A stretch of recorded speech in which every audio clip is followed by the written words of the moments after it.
23 heures à Abidjan, bienvenue dans le dernier point de l'information. Madame, Monsieur, bonsoir. Tout de suite, les titres. À la une ce soir, le Conseil des ministres qui s'est tenu ce matin au Palais de la Présidence, conseil présidé par le chef de l'État, Alassane Ouattara. Plusieurs sujets d'intérêt abordés à cette réunion des membres du gouvernement, notamment l'inondation survenue hier au stade des Bimpe. Dans ce journal, on parlera également stratégie de lutte contre le terrorisme. La Côte d'Ivoire a abrité hier mardi la cérémonie de lancement du mécanisme intégré pour la stabilité des frontières en Afrique de l'Ouest.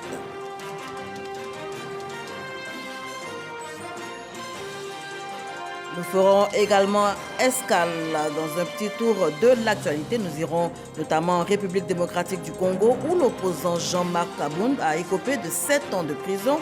Il était poursuivi entre autres pour outrage au chef de l'État.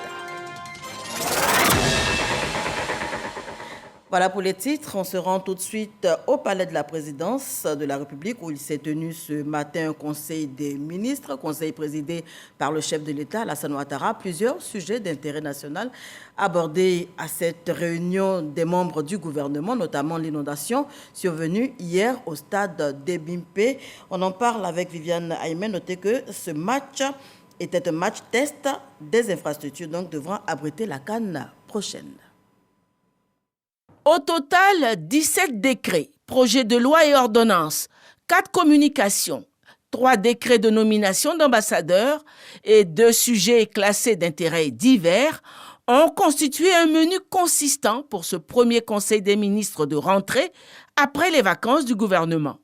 La CAN 2023 qui se jouera en janvier 2024 en Côte d'Ivoire et son corollaire, la fourniture d'infrastructures sportives adéquates, ont constitué une importante préoccupation, surtout après le constat d'inondation du stade des Bimpe, consécutif à une pluie au cours d'un match test organisé le mardi 12 septembre. Au titre du ministère des Sports, le Conseil a entendu une communication du ministre des Sports sur l'interruption du match amical Côte d'Ivoire-Mali après la première mi-temps. Dans le cadre de l'évaluation des stades construits pour abriter la prochaine Coupe d'Afrique des Nations, qui aura lieu dans notre pays en janvier 2024, la CAF a autorisé donc la tenue de certains matchs dans ces 10 stades, après bien sûr leur homologation par ces services. Ainsi, nous avons vu que des matchs tests afin d'éprouver les installations ont eu lieu à Yamoussoukro, à Bouaké et à San Pedro. C'est dans ce cadre qu'un match a été organisé hier, donc 12 septembre, au stade Alassane Ouattara des Bimpe. Ces tests grandeur nature permettent donc d'évaluer toutes les infrastructures. Et dans le cadre du test d'hier du stade Alassane Ouattara, un problème essentiel a été identifié. Il s'agit de celui de l'accès et de la sécurité des 60 000 spectateurs dont les techniciens pensent qu'il sera résolu avec l'achèvement des voies d'accès en construction pour donc accéder à ce stade-là. Cependant, la survenue d'une pluie orageuse exceptionnelle et non prévisible a entraîné l'arrêt du match tel que prévu par les règlements donc, de la FIFA. Il faut noter que les installations de ce stade qui ont été homologuées par la CAF, qui a autorisé donc la tenue de ce match, ne sont pas à ce stade mises en cause. Cette situation exceptionnelle permet toutefois de faire les ajustements nécessaires pour remédier éventuellement à tout cas similaire. Elle justifie en tout état de cause l'organisation de cette compétition en janvier, mois où il pleut le moins dans notre pays. Dans un tout autre domaine, le Conseil vient d'adopter une réforme des impôts sur le revenu. En effet, si jusque-là, il existait 3 prélèvements effectués sur le salaire, à savoir l'impôt sur le salaire, la contribution nationale et l'impôt général sur le revenu. Bientôt, l'impôt sera sous la forme d'un seul prélèvement sur le salaire. S'inscrivant dans le cadre global de la mise en œuvre de la politique sociale du gouvernement, cette réforme consiste à moderniser et à simplifier le dispositif fiscal actuel avec la mise en place d'un nouveau dispositif plus homogène et adapté au mieux aux revenus modestes.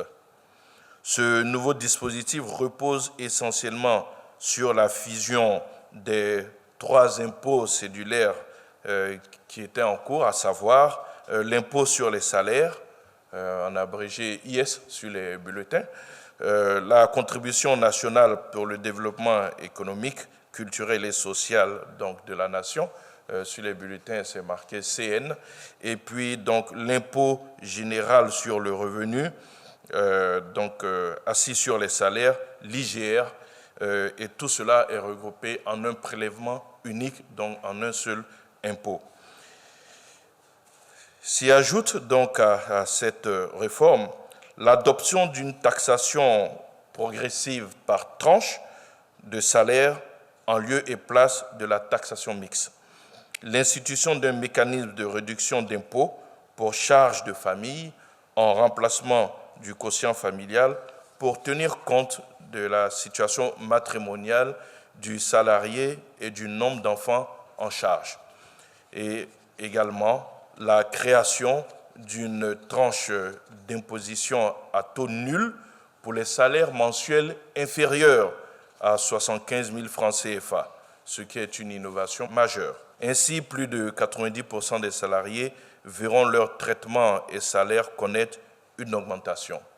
En outre, il faut noter que la fraction exonérée des pensions de retraite et rentes viagères a été relevée de 300 000 à 320 000 et l'impôt sur les pensions des personnes âgées de plus de 70 ans a été réduit afin d'alléger les charges donc des salariés à la retraite.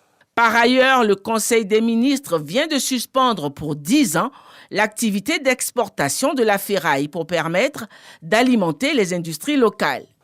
Depuis 2018, l'industrie métallurgique connaît en Côte d'Ivoire un essor fulgurant, favorisé par l'installation de plusieurs unités de transformation de la ferraille, des sous-produits ferreux, de la fonte et des déchets ainsi que des débris d'aluminium. De 2 unités de transformation en 2018, notre pays compte à ce jour 4 unités industrielles de transformation de ferraille en activité et une 5e est en cours de construction. Nous avons également 2 unités spécialisées dans le traitement de l'aluminium ainsi que 2 fonderies de fabrication de pièces de rechange en fonte pour les machines agricoles.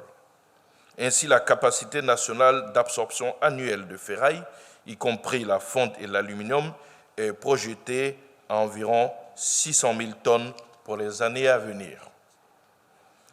Ce décret intervient en vue d'assurer l'approvisionnement des différentes unités de transformation locales en lien avec le développement de l'industrie métallurgique nationale. À cet effet, il suspend pour une période de 10 ans l'exportation de la ferraille, des sous-produits ferreux, de la fonte et des déchets et débris d'aluminium. Le décret prévoit également, dans la dynamique de modernisation et de développement de la filière, un organe de régulation et un mécanisme d'appui aux différents acteurs. Le Conseil des ministres se réunira à nouveau le 27 septembre prochain. On poursuit avec ce communiqué émanant de la CEI, la Commission électorale indépendante, communiqué relatif aux élections locales tenues en Côte d'Ivoire, communiqué lu par Abou Sanogo. Le dimanche 3 et le lundi 4 septembre 2023, la Commission électorale indépendante a procédé à la proclamation des résultats des élections locales. Conformément à la loi portant organisation des collectivités territoriales, aux dispositions légales, la Commission électorale indépendante a établi pour chaque collectivité territoriale la liste des conseils régionaux et municipaux élus et l'a communiquée officiellement au ministère de l'Intérieur et de la Sécurité en vue de l'installation des conseils. Par conséquent, la Commission électorale indépendante tient à porter à la connaissance de tous les élus locaux que les questions relatives au désistement et à la vacance d'un siège de conseiller régional ou municipal consécutivement au décès, à la démission ou pour toute autre cause ne relèvent plus de sa compétence. Voilà, fini les élections locales, place donc au sénatorial. Plus que quelques heures seulement pour convaincre les grands électeurs. Nous sommes au 3e jour de campagne donc pour les candidats au sénatorial 2023. Campagne qui s'achève demain, jeudi, dès minuit. Le vote est prévu pour ce samedi 16 septembre. 222 candidats seront aux prises pour 66 postes à pourvoir donc lors de ce vote. On parle stratégie de lutte contre le terrorisme à présent. La Côte d'Ivoire a abrité hier mardi 13 septembre 2023 la cérémonie de lancement du mécanisme intégré pour la stabilité des frontières en Afrique de l'Ouest. Durant 2 jours, les directeurs et experts techniques provenant de 16 pays feront des propositions adéquates afin de lutter contre le terrorisme dans la sous-région. L'initiative, notez-le, est de l'Organisation internationale des migrations, OIM, en collaboration, bien sûr, avec l'Office des Nations unies contre la drogue et le crime. On en parle avec Amidi Rassouba et Didier Nguessan. Des directeurs et experts des institutions internationales participent au lancement du mécanisme intégré pour la stabilité des frontières en Afrique de l'Ouest. Plusieurs réflexions sur la menace terroriste qui met à mal la stabilité des différents États permettront d'entrevoir des réponses efficaces. C'est une initiative de l'Organisation internationale des migrants, OIM, en collaboration avec l'Office des Nations unies contre la drogue et le crime. 3 agences du système, mais on travaille aussi avec d'autres partenaires pour essayer de créer un centre de réflexion, un centre de coordination pour les différentes activités justement qui sont déjà en cours et qui vont éventuellement se développer dans la région pour une meilleure gestion des frontières. Les participants feront des propositions pour une gestion plus intégrée des frontières. Le génie de l'Union africaine a été d'élaborer un programme pour faire en sorte que, au lieu que nos zones frontalières, la CEDEAO, soient confligènes, on les transforme carrément en zones économiques, sociales où il y a la paix et la stabilité. Maintenant, nos organisations sous-régionales vont endosser ça et on va recommander maintenant au pays de mettre en place des commissions nationales des frontières. Si chaque pays a cette commission-là, il y a le dialogue pour ériger ces zones frontalières-là en zones vraiment de paix et de stabilité. 16 pays prennent part à ces travaux qui s'inscrivent dans la stratégie des Nations unies pour la lutte contre le terrorisme et les crimes organisés dans la sous-région ouest-africaine. On se rend à présent à l'immeuble Union européenne au plateau pour revivre les temps forts de la cérémonie de lancement des activités du Royaume des Pays-Bas, pays à l'honneur donc à la 6e édition du Sahara, le Salon international de l'agriculture et des ressources animales, salon qui va se tenir du 29 septembre au 8 octobre prochain. Le lancement de ces activités des Pays-Bas était donc le lieu d'un partage d'expériences en matière d'agriculture avec notre pays. On en parle avec Patricia Kouakou et Régis Kofi. Classé parmi les champions agricoles mondiaux, le Royaume des Pays-Bas lance ses activités. Il veut partager avec la Côte d'Ivoire ses opportunités d'affaires et ses expériences agricoles pour améliorer les secteurs agricoles et garantir la souveraineté alimentaire en Côte d'Ivoire. Dans le Sahara, il y aura beaucoup d'entreprises agricoles, des organisations qui travaillent dans le secteur agricole pour montrer leur affaire, mais aussi de trouver des activités gagnantes pour nos populations, pour nos 2 pays. Donc nous sommes ici aussi pour écouter les besoins et les demandes et comment on peut répondre sur ces demandes de notre part, de Pays-Bas. Comme j'ai dit, je travaille étroitement avec votre pays et nous sommes très contents et très heureux d'être ici et de participer à le Sahara 2023. Le Royaume des Pays-Bas est mis à l'honneur à la 6e édition du Sahara 2023. Pour cette édition, une forte délégation viendra des Pays-Bas, accompagnée de plus de 120 entreprises pour nouer des partenariats d'affaires. On évoque ce partenariat justement. Le groupe des médias RTI et le label de musique Sony Musique Afrique francophone sont désormais conventionnés pour la détection de jeunes talents artistiques et la production de leurs œuvres. Les deux parties ont formalisé ce partenariat par la signature d'un contrat de convention. Le directeur général de la RTI, Fosseni Dambélé, et le patron de Sony Musique Afrique francophone se sont donc engagés à promouvoir les talents locaux. C'est ce que nous dit Didier Nguessan. Ces deux signatures scellent le contrat de convention entre le groupe RTI et Sony Musique Afrique francophone. Le partenariat porte sur la détection et l'encadrement de jeunes talents artistiques. Les émissions de divertissement de la télévision nationale constituent la plateforme d'expression de nombreux talents qui pourraient être les bénéficiaires de cette alliance. Et pour nous, il était naturel de formaliser justement ce partenariat avec la RTI, qui est pour nous le média de référence en Côte d'Ivoire et qui nous permettra, grâce à son expertise et à la couverture justement qu'elle nous apporte, de promouvoir au mieux justement les artistes de ce pays-là. Donc sur ce projet-là, on a la volonté de développer un EP, donc c'est un projet de 5 titres. Et derrière, si les deux parties sont satisfaites du travail accompli, on a des options qui nous permettent justement de faire des albums.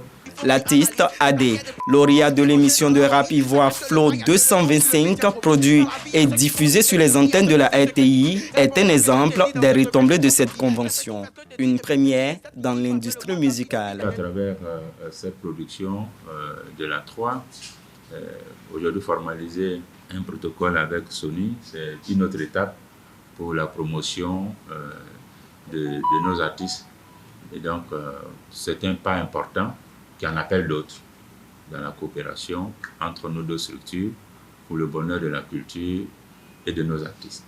Faire en sorte que la conjugaison de nos deux capacités, de nos moyens, puisse être un levier important pour le développement de l'art dans notre pays. Fosseni Dambélé et Elvis Adidiema, deux chasseurs de talent qui s'engagent à offrir de nouvelles perspectives aux jeunes artistes.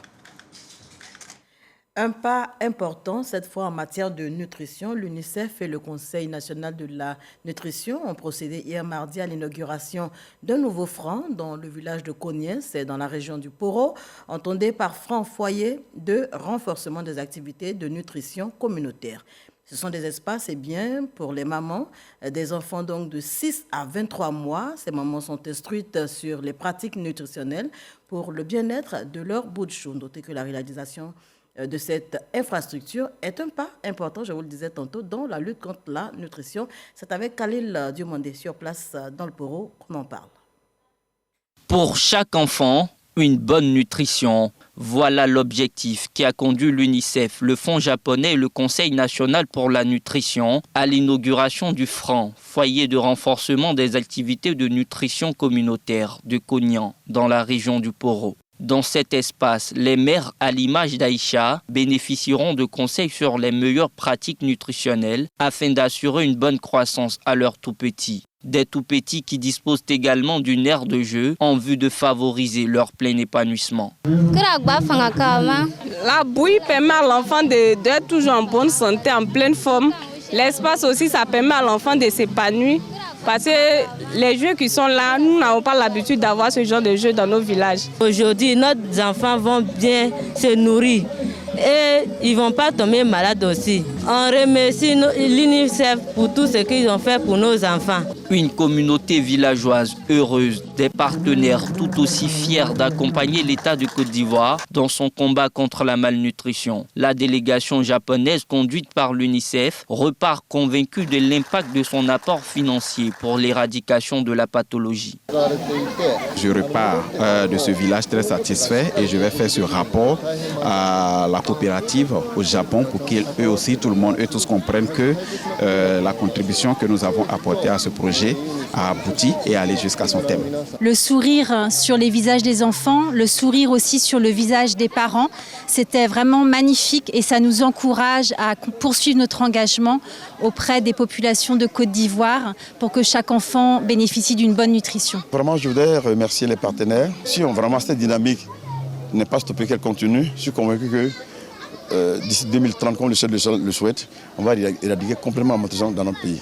Après l'ouverture du front de Kognien, le Conseil national pour la nutrition et l'UNICEF ont mis le cap sur Taléré, à une vingtaine de kilomètres. Grâce à la mise en place du front, le village ne compte plus d'enfants malnutris. Des acquis que la communauté villageoise entend préserver, c'est à juste titre qu'elle plaide pour la construction d'un centre de santé dans la localité.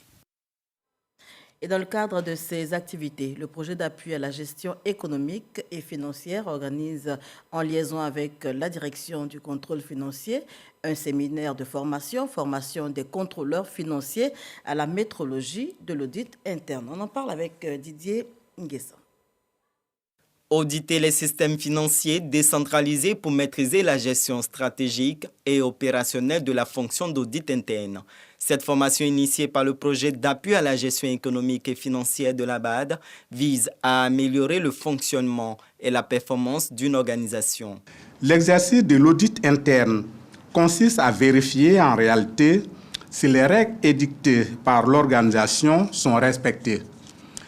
Il lui permet ainsi d'atteindre ses objectifs en évaluant par une approche systématique et méthodique ces processus de gestion des risques, de contrôle et de gouvernance et en faisant des propositions pour renforcer leur efficacité ainsi que des recommandations et solutions pour remédier aux dysfonctionnements relevés. Pour le directeur du contrôle financier, cette formation va donner plus de rudiments aux contrôleurs financiers dans leur mission. Ce qu'on attend des contrôleurs financiers, c'est leur implication, leur participation effective et la capacité à poser toutes les questions pour qu'au terme de cette formation-là, nous soyons outillés. Pas outillés de manière théorique, mais outillés de manière pratique. Les contrôleurs financiers contribuent à préserver l'intégrité des finances publiques. Ils détectent les erreurs et améliorent les processus budgétaires et comptables. La rentrée scolaire est effective en Côte d'Ivoire depuis ce lundi 11 septembre 2023. Une période qui rime pour beaucoup d'élèves et écoliers avec le port de l'uniforme scolaire. Mais pourquoi ? Quel est l'intérêt pour les apprenants de respecter ce code vestimentaire? Quelle est son importance? Eh bien, Soro Corona de RTI Boaké s'est intéressé au sujet. Tenue froissée, sandales aux pieds, avec une mine peu reluisante. C'est ainsi qu'Aziz Fofana, en classe de 5e, fait son entrée dans son établissement scolaire en ce premier jour de la rentrée des classes. C'est pas normal et puis que je sois en tapette. C'est parce que je ne me suis pas encore inscrit, c'est pour cela. Même constat, du côté de la petite Sekongo, elle porte des tenues qui ne respectent pas les normes de la tenue classique. Je me suis habillée comme ça vu qu'il n'y a pas de cours actuellement. On vient seulement pour prendre quelques renseignements et puis repartir. Donc c'est la semaine prochaine que je vais m'habiller en bleu-blanc. Les chefs d'établissement rappellent aux apprenants l'importance du strict respect du code vestimentaire en milieu scolaire. Nous avons un certain nombre de normes, n'est-ce pas, que nous recommandons pour les tenues vestimentaires des élèves, les filles comme les garçons. Les tenues scolaires ne doivent pas être extravagantes. Les jupes doivent être du type paysanne allant jusqu'aux chevilles et avec un corsage blanc, n'est-ce pas, non transparent, manches courtes pour les filles. Pour les garçons, c'est une tenue kaki uniforme, non près du corps. Voilà, donc avec des cheveux coupés pour tout le monde, voilà, pour éviter, n'est-ce pas, les effets de mode. Voilà. Il est essentiel de souligner que le respect du code vestimentaire en milieu scolaire revêt d'une grande importance dans le cadre de l'éducation. Cela ne concerne pas seulement l'apparence extérieure, mais aussi la promotion de la discipline et du respect des règles. Dans l'enseignement technique, 99 enseignants et inspecteurs sur un effectif de 184 sont en route pour une formation en Chine. Une initiative qui s'inscrit dans le cadre de l'Académie des talents. Ces enseignants qui seront formés sur une période de 4 mois vont donc revenir ici en Côte d'Ivoire, partager leur expertise aux élèves de 7 établissements techniques et professionnels en construction en Côte d'Ivoire. Et bien avant leur départ, ils ont échangé avec le ministre Kofi Nguessan qui les a situés sur les enjeux et les défis de cette formation en Chine. Issa Tchonan Yeo. La redynamisation du secteur de l'enseignement technique et professionnel se poursuit. À cet effet, dans le cadre du projet AVIC, projet de conception, de construction, d'équipement et d'assistance à l'exploitation et à la maintenance des 7 établissements de formation professionnelle, 91 enseignants et inspecteurs constituant la première vague partent en Chine pour une formation de 4 mois. Une formation qui s'inscrit également dans le cadre de l'Académie des talents. Aucun pays dans le monde ne s'est développé sans l'enseignement technique, sans la formation professionnelle. C'est-à-dire que si vous aviez un bon ouvrier qui construit un bon bâtiment, je pense que ce bâtiment va résister, ne va pas tomber.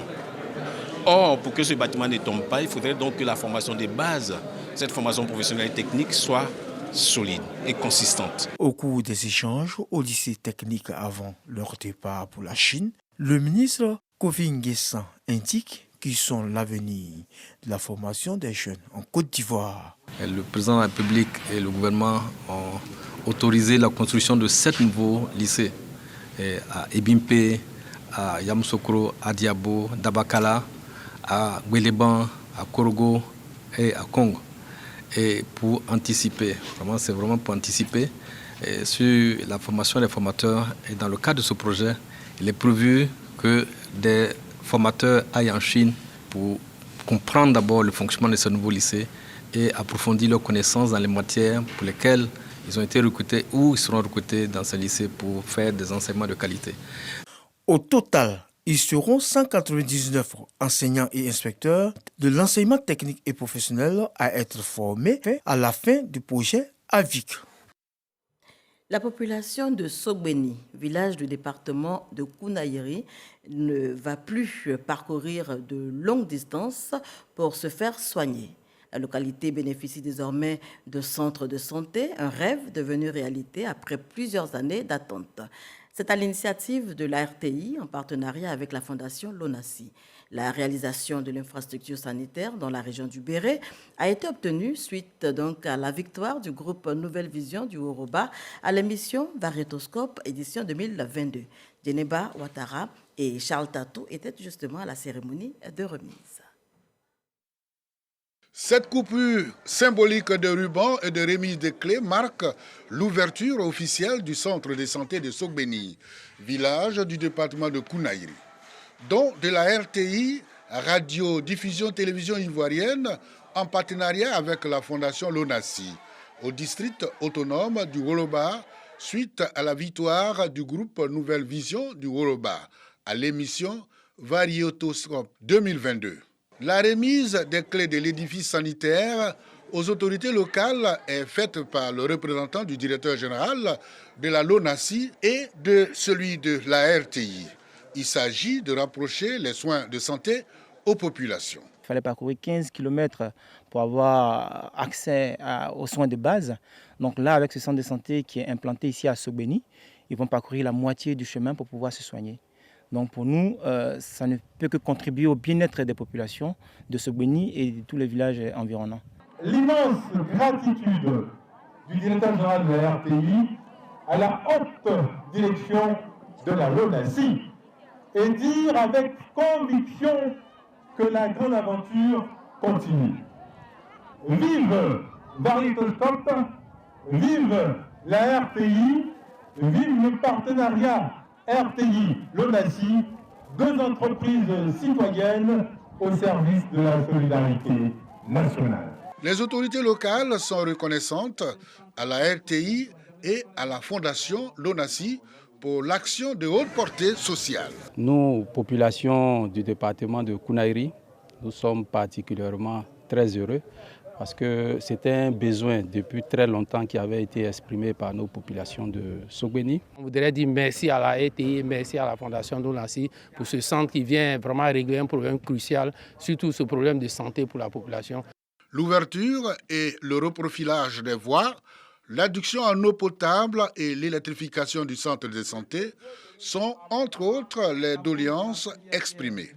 Le représentant du ministre, le gouverneur, rassure les populations quant à l'équipement du centre de santé et l'installation d'un forage sur le site pour alimenter le centre en eau potable. L'édifice sanitaire est construit sur une superficie de 200 mètres carrés. Il comprend 2 salles d'hospitalisation, une salle d'observation, une salle de soins, une pharmacie, un préau pour la vaccination, des toilettes et un bureau d'infirmier. L'ambassade de Côte d'Ivoire près le Royaume du Maroc a commémoré le 63e anniversaire de l'indépendance de la Côte d'Ivoire, cérémonie sobre au cours de laquelle l'ambassadeur de Côte d'Ivoire près le Royaume chérifien a rappelé les grandes actions réalisées par le président de la République, Alassane Ouattara, et salué l'excellence des relations entre les deux pays. Abou Sanogo. Rabat, capitale du Royaume du Maroc. Résidence de la Côte d'Ivoire, l'ambassadeur de la République de Côte d'Ivoire près le Royaume du Maroc, Idrissa Traoré, recevant ses hôtes à l'occasion de la commémoration du 63e anniversaire de l'indépendance de la Côte d'Ivoire, repoussé en raison du deuil national. Plusieurs diplomates accrédités au Maroc étaient aux côtés de la Côte d'Ivoire. Une cérémonie marquée par le passage du drapeau ivoirien, l'hymne national et l'adresse de Idrissa Traoré, qui s'est félicité de l'excellence des relations entre la Côte d'Ivoire et le Royaume du Maroc. Puis, a salué le leadership du président de la République, Alassane Ouattara. Sous la vision éclairée du président de la République, son Excellence M. Alassane Ouattara, la Côte d'Ivoire s'est engagée dans une dynamique transformationnelle de son économie. Dans ce cadre, le gouvernement accorde une place prépondérante au secteur privé et à l'instauration d'une fiscalité mieux adaptée à la structure actuelle de son économie. Nous avons toutes les raisons de nous réjouir de l'avènement d'un partenariat stratégique. Un modèle inspirant de coopération sud-sud et gagnant-gagnant, tel que souhaité et promu par nos plus hautes autorités, son Excellence le Président Alassane Ouattara et Sa Majesté le Roi Mohamed VI.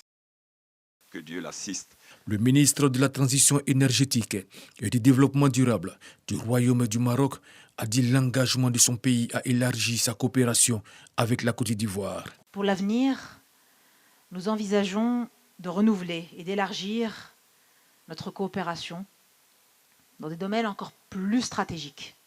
Pour l'excellent travail effectué, les personnels de l'ambassade ont été distingués. Ils ont été respectivement élevés au grade de commandeur dans l'ordre du mérite culturel, d'officier dans l'ordre du mérite national et de chevalier dans l'ordre du mérite ivoirien. Traoré Salif Assalfo, invité surprise, et l'ambassadeur du Cameroun, doyen du corps diplomatique accrédité au Royaume du Maroc, se sont réjouis de la qualité des relations entre la Côte d'Ivoire et le Royaume du Maroc. Plus aide bilatérale, elle est diverse et elle touche à tous les pans, la culture, la politique, l'économie.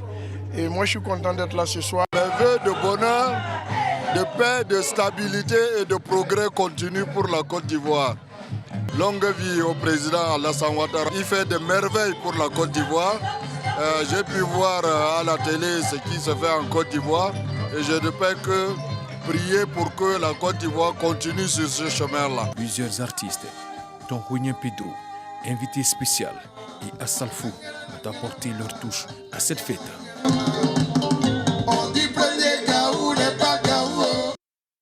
À présent, un tour de l'actualité internationale, escale notamment en République démocratique du Congo, où l'opposant Jean-Marc Kabonda a écopé de 7 ans de prison. Il était poursuivi, entre autres, pour outrage au chef de l'État.